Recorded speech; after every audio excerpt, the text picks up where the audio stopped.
Have you ever woken up one day and realized you're no longer excited about what used to light you up, that the goals you once chased feel meaningless now, that what once felt like passion now feels like a performance you forgot how to play? You're not alone, and you're not broken. In this video, we'll explore a truth most people don't talk about when ambition dies, not because you gave up, but because you woke up. Based on the psychological insights of Carl Jung, we'll walk through the quiet collapse that follows a shift in consciousness when the old motivations no longer move you and the new ones haven't yet arrived. Here's what we'll explore together. Part 1. When passion becomes numbness. Why the things you once loved no longer light you up, and what that says about the deeper transformation happening inside you. Part 2. The death of ego goals. How the collapse of old ambition isn't a crisis, but a clue that your values, identity, and definition of success are evolving. Part 3. The void and the pause. How to navigate the empty space between who you were and who you're becoming without rushing to fill the silence. Part 4. Building a life. You no longer want to escape from how to rebuild motivation from your truth, not from pressure, perfection, or performance. So if you've lost your fire, maybe it's time to build something new. Not from who you were, but from who you're finally ready to become. The following is a deep dive into each section of the content. Part 1-4. The collapse. You didn't expect when passion becomes numbness. There was a time when you woke up with fire in your chest. You wanted to build, to create, to prove something to yourself, to the world. The drive felt pure, purposeful. You could lose yourself in long hours and still feel fueled. But somewhere along the way, that fire started to fade. Slowly, quietly, and without warning, the things you once loved became heavy. Deadlines began to feel like threats. Projects you were once passionate about began to feel distant, disconnected. You told yourself you were just tired, that it was just a rough week, a season, a burnout. But as the days passed, the exhaustion didn't lift. It deepened. And here's the terrifying part: you didn't stop caring. You just stopped feeling anything at all. This isn't ordinary fatigue. This is something deeper. Something that doesn't go away with rest, a weekend off, or even a vacation. This is the quiet collapse that happens after a shift in consciousness. The strange, hollow aftermath of waking up and realizing the version of you who used to chase those goals no longer exists. You didn't expect it. No one talks about this part of growth. Everyone praises the awakening, the breakthroughs, the clarity. But no one prepares you for the existential vacuum that can follow. The moment when you realize that the ambition that once powered your entire life was rooted in a version of you that is gone. Carl Jung called this the death of the ego. Not ego as arrogance, but ego as identity. The self-image you constructed to function, succeed, and survive in a world that taught you who to be before you ever asked who you truly are. Your drive, your goals, your version of success, so much of it came from that ego, from the part of you that wanted to be seen, approved, admired, significant. And now, after awakening, after questioning your values, your direction, maybe your entire worldview, you can't find that old fire. You try to reach for it, but it's like grasping at smoke. Your mind says, go back to work, but your body whispers, this isn't who I am anymore. So you find yourself in a strange in-between, no longer motivated by the old, but not yet grounded in the new. You're suspended in a liminal space, and the silence is deafening. It's easy to mistake this for laziness, for failure, for falling behind. But it's none of those things. This is a transitional death, and it's sacred. Uncomfortable, yes. Lonely, absolutely. But it's not the end of your story. It's the unlearning before the rebirth. What's dying is the part of you that was driven by survival, driven by fear of not being enough, by a deep invisible belief that your worth was measured by output, results, visibility. And what's trying to emerge is something radically different, an inner life that's not motivated by image, but by essence. But the emergence won't come instantly. First, you must feel the collapse fully. You must stop trying to fix your lack of motivation and start listening to what it's trying to say. Because what if this numbness isn't dysfunction, but direction? What if your body is refusing to move because it's tired of pretending? What if your soul is no longer willing to spend another year chasing things that were never really yours? That's the secret. Most never uncover that what we call burnout is often the body's rebellion against a false self. And what we call laziness is sometimes the psyche's way of demanding a deeper truth. So here's the question you must ask, not, how do I get my motivation back? But who was I when I had it? And do I want to be that person again? You might realize you were motivated because you were proving something, because you were afraid, because you wanted to be loved, because you didn't believe you had value without achievement. You weren't driven, you were escaping. And now, after all your inner work, your system no longer wants to run on fear. And that is a breakthrough. Because from that place you can begin to ask, what if I built a life from peace instead of pressure? What if I created not to be admired, but to be aligned? What if I no longer needed external markers of success to feel worthy? This is not a quick fix. There are no 5 steps to get your fire back. There is only this, an invitation to reroute your life from the ground up, to let go of everything you used to believe about productivity, purpose, and performance and begin again, not from emptiness, but from honesty. In the next part, we'll explore how to navigate this collapse consciously. We'll walk through the psychological terrain of post-awakening numbness and how to rebuild motivation that's no longer based on ego, but on essence. But for now, let this truth land deeply. The loss of your old ambition is not your failure. It is your invitation, not to do more, but to become more real. Part 2-4, the death of ego goals and the birth of inner truth. There's something deeply disorienting about waking up one morning and realizing that what once gave you meaning now feels hollow. The job you fought for, the goals you sacrificed for, the identity you spent years building, they're all still there intact, visible, even admired. But you've changed. And the strange part is, you can't explain why. You've outgrown something but can't yet articulate what's next. You can still function, but you no longer feel lit up. You can still meet expectations, but they no longer nourish you. This is not dysfunction. This is the slow, quiet death of ego-driven goals.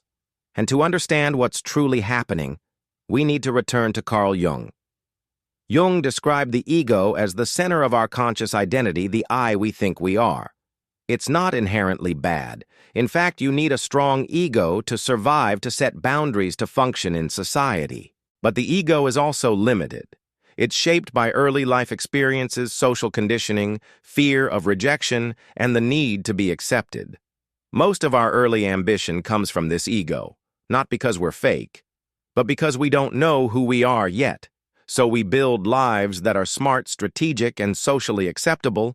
We climb ladders that impress. We say yes to dreams that aren't fully ours. We attach our worth to being productive, performing well, looking successful.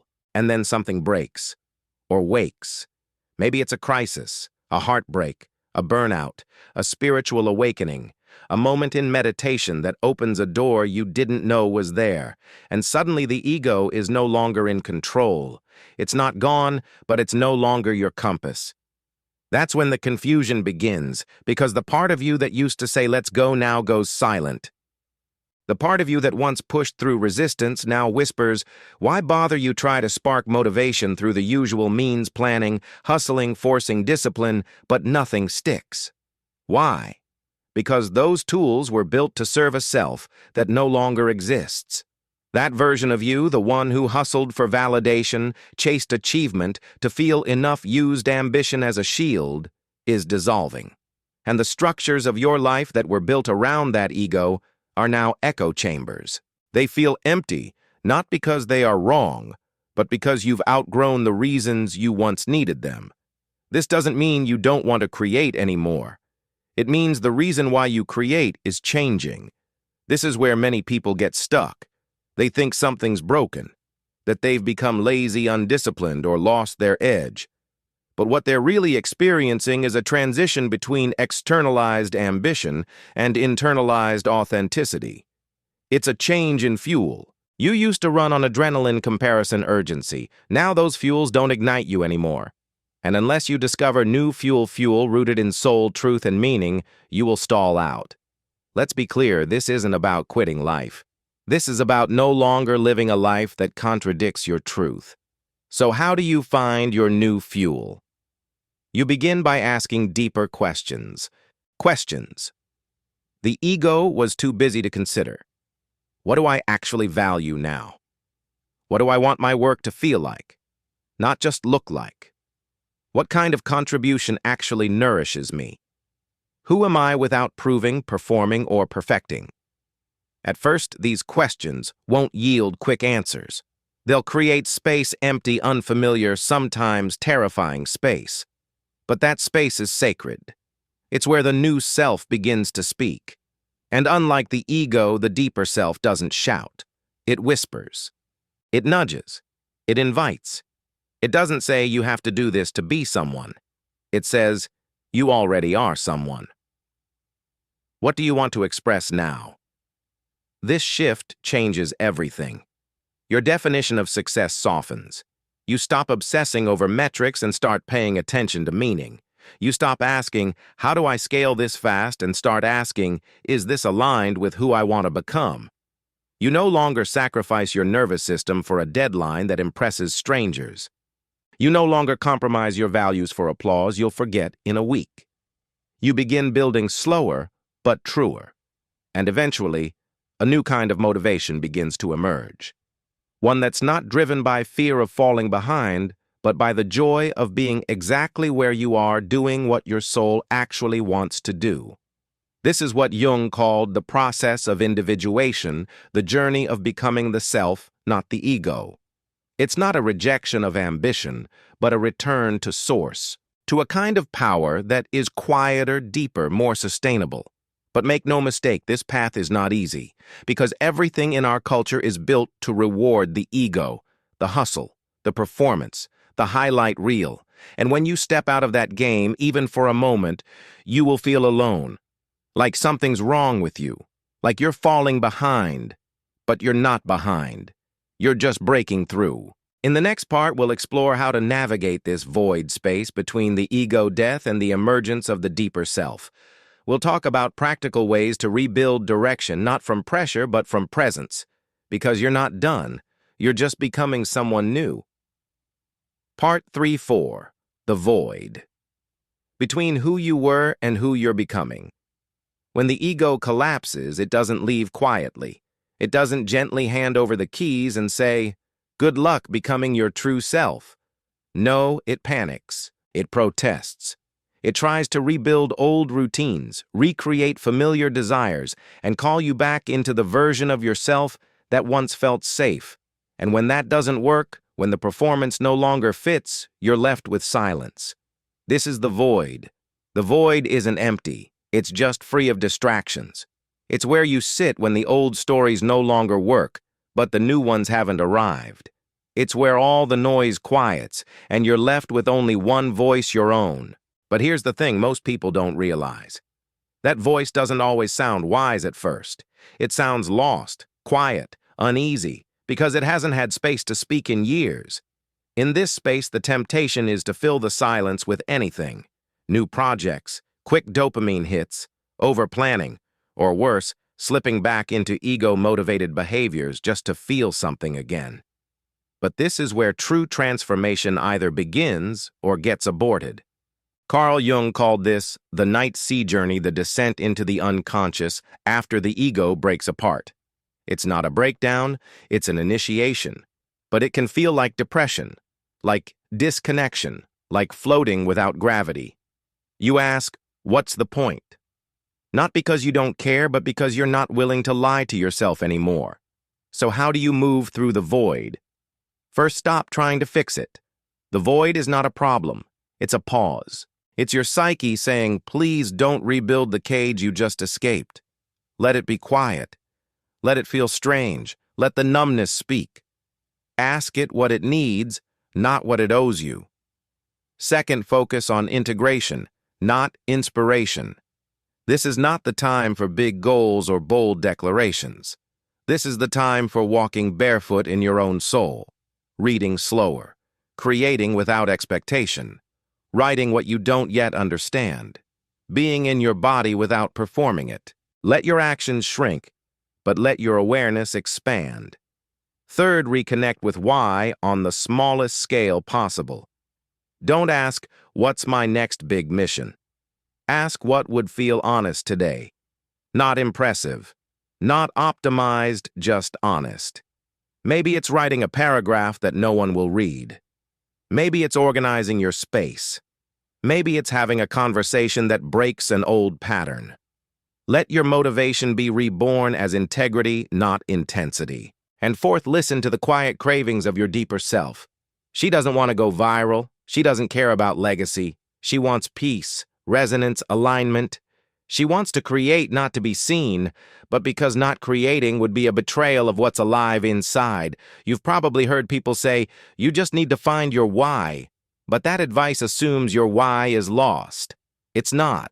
It's buried under years of achievement conditioning and external performance. It's waiting beneath the layers. And to reach it, you must first stop performing for the world that rewarded the version of you who never felt whole. Here's the paradox. You can't rush becoming. You can't optimize your way into integrity. You have to live through the void not as a test, but as a returning to joy that isn't manic, to creativity that isn't commercialized, to ambition that isn't compensating for self-doubt, to love that isn't addicted to performance, to presence that doesn't need applause to matter. And gradually from this deeper ground, something begins to form. Not a brand, not a plan, but a voice clearer, a pulse steadier, a purpose not shouted from rooftops but whispered from within. You'll begin to feel motivated again, but this time the motivation won't feel like pressure. It'll feel like a calling, like gravity, like peace. Not because you fixed yourself, but because you stopped betraying yourself. In the final part of this video, we'll explore how to build a sustainable life, one where ambition returns, but is rooted in truth. We'll talk about practices, not hacks, values, not strategies. And we'll close with the one commitment that makes this transformation real, choosing to live a life you no longer need to escape from. Part 4 of 4. Building a life. You no longer want to escape from when the dust finally settles, after the ambition dies, after the fire fades, after the identity collapses. There's a kind of stillness that arrives. It's not excitement. It's not energy. It's something quieter, steadier, a knowing. You've stopped chasing what no longer feeds you. You've stopped performing for validation. You've stopped confusing exhaustion with impact. And now you're standing in front of a blank page, not with fear, but with reverence. This is your life now. Not the life you were taught to chase. Not the life that got you claps. But the life that feels honest. Carl Jung wrote, "The privilege of a lifetime is to become who you truly are." But he didn't say it would be glamorous. He didn't say it would be quick. He didn't say you'd always feel ready. He just said it would be worth it. So how do you live from this new ground? How do you build a life that doesn't drain you, that doesn't demand a mask, that doesn't leave you wondering every morning, why can't I feel what I used to? You begin by redefining motivation itself, not as momentum, but as alignment, not as excitement, but as peace, not as a high, but as an anchor. You stop waiting to feel inspired before acting. Instead, you learn to trust what feels true even when it's quiet. You let your work emerge from your center, not your strategy. You stop setting goals to impress others and start creating rhythms that reflect your actual needs. You prioritize nervous system safety over aesthetic ambition. You value depth over visibility. You measure success not by how loud your life looks, but by how quiet your soul feels when you go to sleep. This doesn't mean you'll never be ambitious again. It means your ambition is no longer at war with your truth. It means your calendar reflects your values, not your fear of missing out. It means your relationships are rooted in presence, not performance. It means your work flows from meaning, not from a need to prove anything. It means you finally feel like yourself, not all the time, but often enough, that the old life feels like a costume you've outgrown.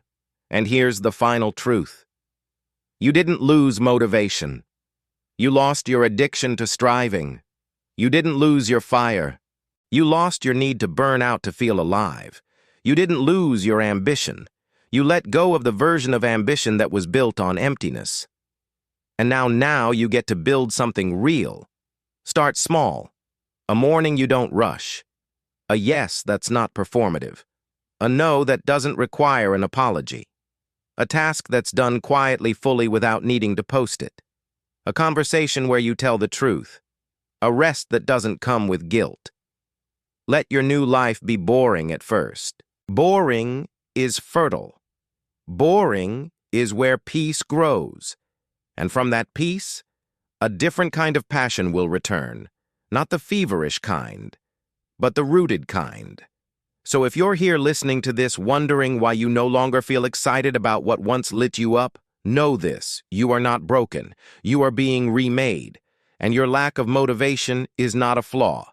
It's a compass. It's pointing you home, back to you, back to truth, back to a life that finally makes sense, not because it's easy, but because it's yours.